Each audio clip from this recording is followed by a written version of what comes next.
So Evo Japan is this weekend. I think it starts tonight.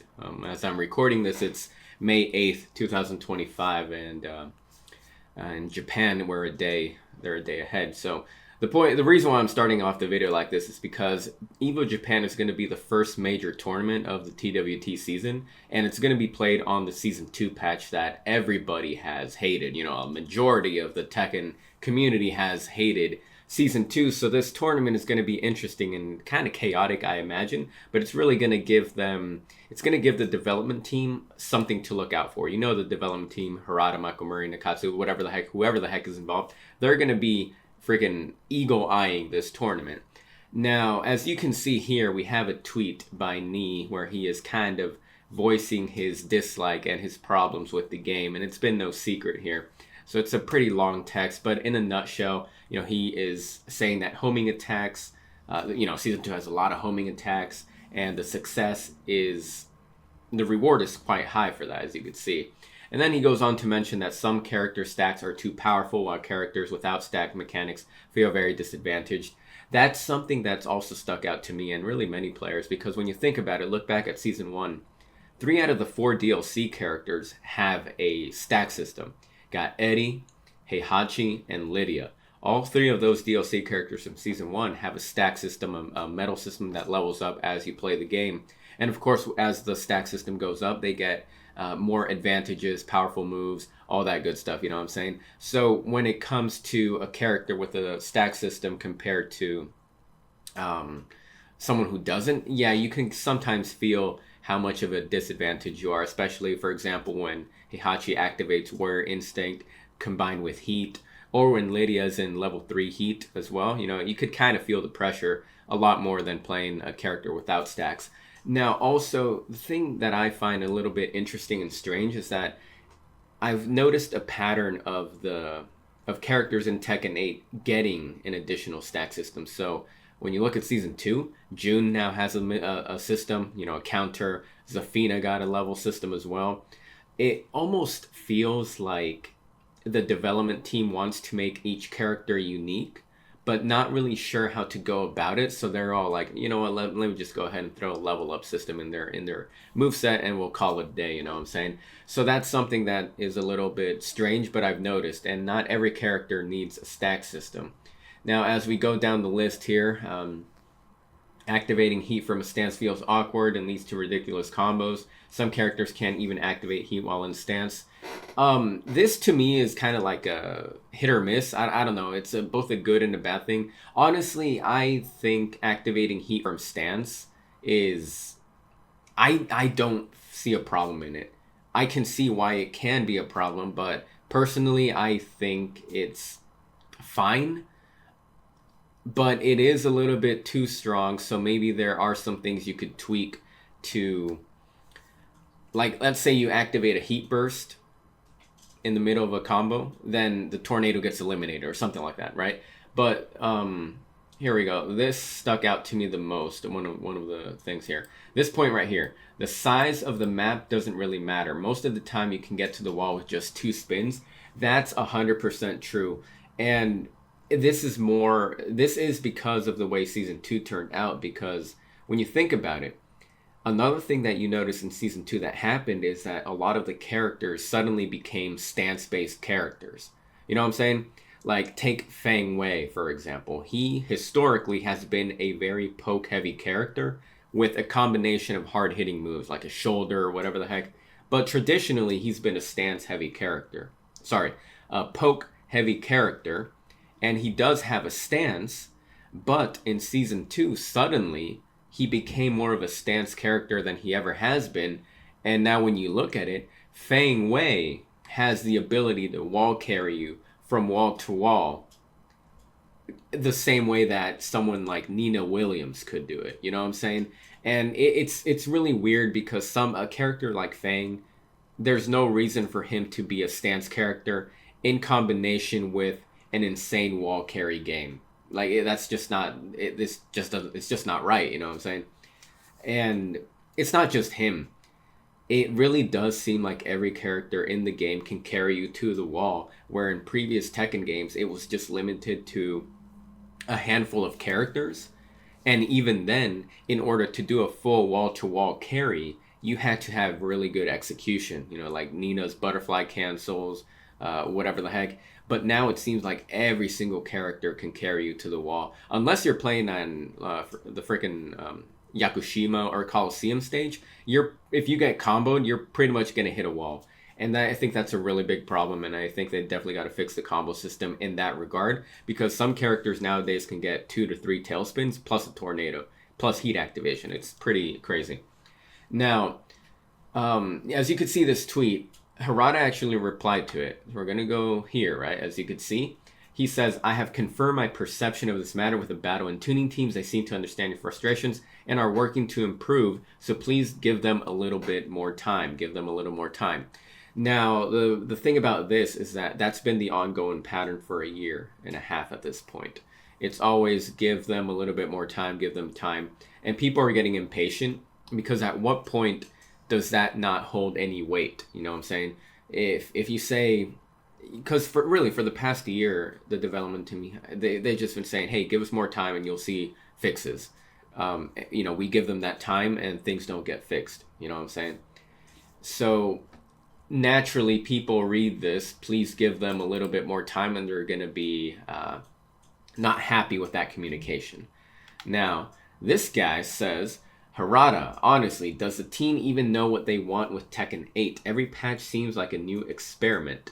The disconnect between the player base and the development team is worrying. And kind of going back to what I just said, people are getting impatient, and they are losing the trust in the development team because of how the game has turned out. I'm not saying the game is all bad. I still like the game, but I do have issues with the game that can be improved to make it an overall healthier, more balanced game. You know what I'm saying? I still like playing the game, but there are obviously people who have quit playing Tekken 8 altogether, gone to other games, whatever the heck, right? And he has a point right here, because like I said, there does seem to be a bit of a disconnect. You know what I'm saying? So when we go to the quote tweets here, view quotes, Harada replied to this. And this is the interesting thing to me, because look what he says. He says, 8 was challenging in some aspects with a new team for battle and tuning, but we have returned to the team structure to the members of the past.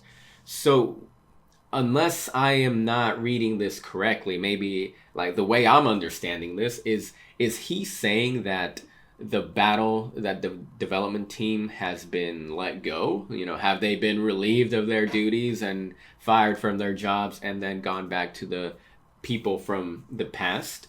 That's what it reads like to me. If I'm not understanding it that way or correctly, let me know, but that's how I take that sentence. Then he goes on to say, in addition, the director Nakatsu, who we all know and love, is now able to check and approve all tuning in detail. He was short on time as general manager, but now he gives the final approval. Okay, now here's the thing, right? And then he goes on to say, he comes from the fan community, was in charge for writing. Yeah. And then he says, I don't think there's anything to worry about in the future. But like I said, people are going to worry about how the future of Tekken 8 is going to happen because of the situation that we're in right now. But the thing about this is that if Harada is saying that the development team has been fired, first of all, it sucks when people lose jobs. It really does suck, but second of all, I don't know how much weight that holds, because when you think about it, these people, the designers, the dev team, they're under the direction of higher ups, and they're basically just doing the job that they are being told to do. You know what I'm saying? That's really how it goes. So in a way, it almost feels like this could be... It almost feels like the development team might be like a scapegoat, to kind of put them under the radar and have Harada, Michael Murray, Nakatsu save face. You know what I'm saying? Because like at the end of the day, like I said, these guys are working under the higher ups, and they're simply being told to do something, and then they do it because it's their jobs. Now, another thing you got to think about is that they're told to do something. They implement it in the game. Before it gets released to the public, it has to be quality checked. Like it's not like they develop it and then they just release it themselves. everything has to go through a process, especially to get the final approval of the higher ups. So the season 2 patch that we got, and that they're still kind of working on, that went live, and it went through many checks, like many quality checks, including the big, the top 3, who would be Harada, Michael Murray, and Nakatsu, right? So that's kind of what I'm like thinking of when I'm reading this. It's all like he's saying, we returned to the team structure. We returned the team structure to the members of the past. Okay, but at the end of the day, it's still the same people at the top, because they're the directors of the game. They're the directors that are the ones who ultimately oversee how the direction of the game is going to go. So if this is true, and they return to the members of the past, and Tekken 8 still continues to be kind of going down the same path, then it's 100% a direction issue. And honestly, I really do think that's what it is at the end of the day, when all is said and done, because the development team, they're just doing their jobs. The designers, they're just doing their jobs, whatever the heck, QA team, whoever the heck is involved, ultimately they're under the direction of the top executives, the top guys. When with a company this big, Bandai Namco, it has to go through many layers of security and approval before the game finally goes live. So it's really interesting that if people are getting happy about the development team getting fired, I don't know. I think you guys might be jumping the gun, because I think it really does come down to a directional issue by the top executives, the top guys. It's really interesting, honestly, the way Tekken 8 has kind of, the lifespan of Tekken 8 and what it's going through. We're waiting for a May patch, and then there's going to be another patch in June where allegedly more defensive options are going to be happening, but the trust isn't there. Like, a lot of the community doesn't trust the word of these guys, of Harada and them, because of what happened in season 2. A day before season 2 release, they were all like, we're going to be introducing new defensive options. The patch was completely the opposite of that, you know what I'm saying? So it's in a weird state, the game.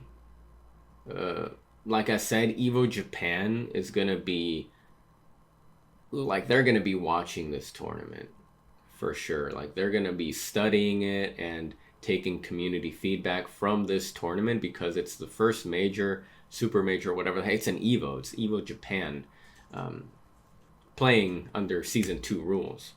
You know what I'm saying? So they're probably definitely going to be keeping a good watch on that. But yeah, man, like, at the end of the day, I don't know. I've seen some people celebrating and thinking that, okay, like, if this is true and we're gonna get old developers back, then suddenly the game's gonna be good or gonna be better. I don't know. I like I said, Tekken 8's not a bad game to me. That's just my opinion. That's what I think. It's not a bad. I'm having fun with it. It's not a bad game. Questionable things. But I don't think letting people go, if this is the case, is going to magically solve it, because at the end of the day, it comes down to the final say of the top people. They get the final say in things. So we'll see what happens. But beyond that, I mean, that's really all we got to go on based off of Harada's tweets right now. And we just got to wait and see. I mean, that's really what it comes down to, kind of more of the same pattern. We just got to wait and see what happens. But beyond that, I'm going to wrap it up here. Let me know what y'all think. Is this a good thing? Is this a bad thing? Or, where are you at with this game? But yeah, man, I'm going to wrap it up here. Hope you guys enjoyed. Let me know what y'all think. Other than that, I hope you guys have a good day. Stay safe out there. Take care. And I'll see you in the next video.